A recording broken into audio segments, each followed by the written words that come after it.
Do you want to live forever? I sure don't, but I do want to be healthy while I'm here.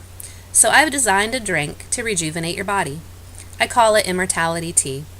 It's a Chaga Kombucha with Ormus and sweetened with raw honey, and this powerhouse blend will knock your socks off.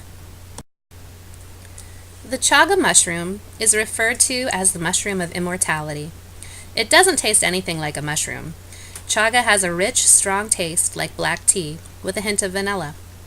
This king of medicinal mushrooms has amazing health benefits.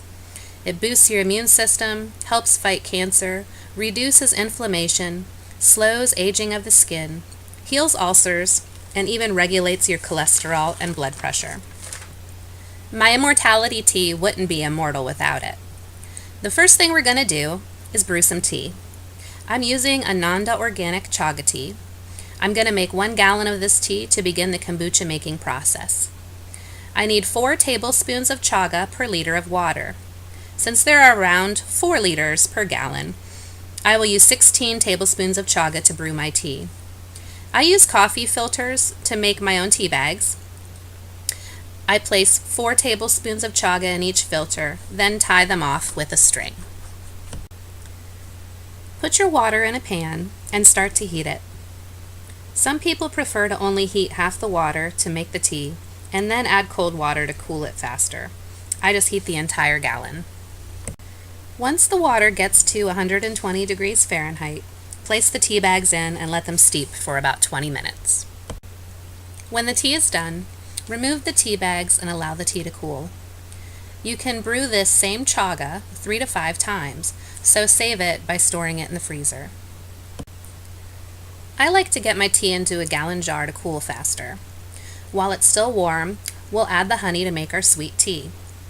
Now, don't go to all this trouble making this super healthy drink and then use golden sludge from a plastic bear. Get some real, local, raw honey and reap the benefits. Raw honey is packed with vitamins and minerals. It helps metabolize cholesterol and fatty acids, which prevent obesity. It's nature's energy booster, and it promotes better brain function. So go big or go home. Now, some may argue that honey is antimicrobial and won't work to make kombucha.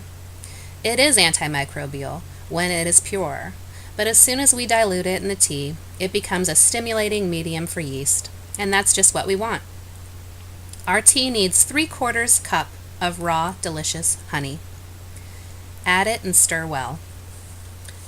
So right now, we've made a gallon of sweet chaga tea. The next steps will be to turn it into kombucha. Kombucha is a fermented tea and is referred to as the immortal health elixir because of its profound benefits.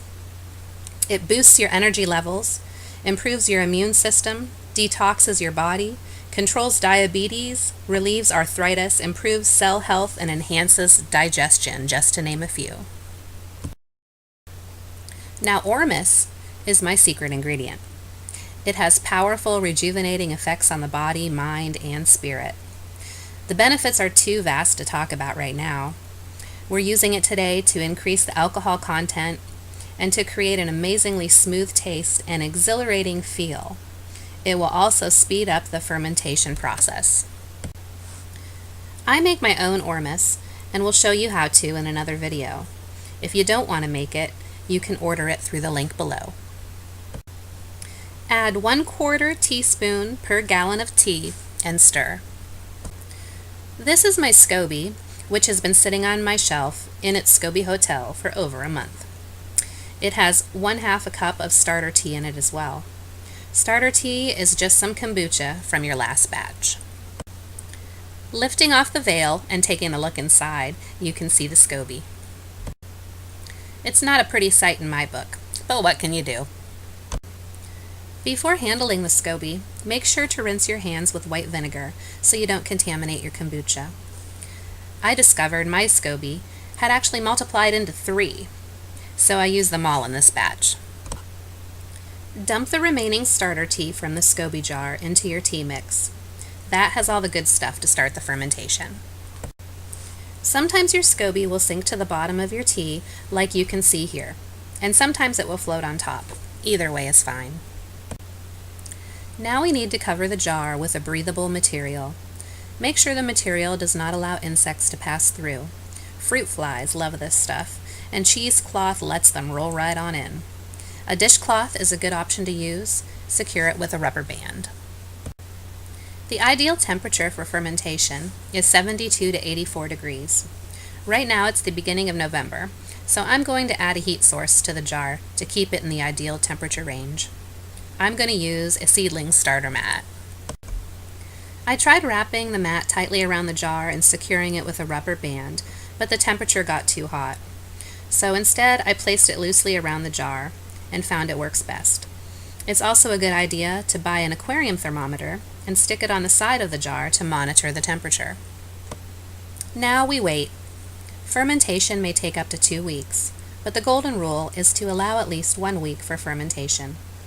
The healthy nutrients, acids, enzymes, and probiotics only start to build up after 7 days of fermentation. The smell should turn from sweet to a tangy smell like vinegar. Once the smell is quite strong, it's done. The color will lighten, and the pH should range from 3 to 2.5. But the taste of your kombucha is the best sign of how far the fermentation is. The more sour the taste, the more mature. If it tastes very sweet, it needs a bit more time. You can check the taste by sticking a straw down the side into the tea, and then plugging the top of the straw with your finger and pulling some of the tea out. Once you've reached the ideal taste, remove the SCOBY and at least 1 cup of tea. Place them together in a jar with a breathable cover. You can store the SCOBY this way indefinitely by adding more sweet tea every 4 to 6 weeks, or you can start another batch. You can now refrigerate your tea and drink it as is, or you can move on to the next step of double fermentation. Double fermentation will add flavor and carbonation to your kombucha. My favorite flavor is grape, and this double fermentation process will be shown in another video. 2 weeks is a long time to wait.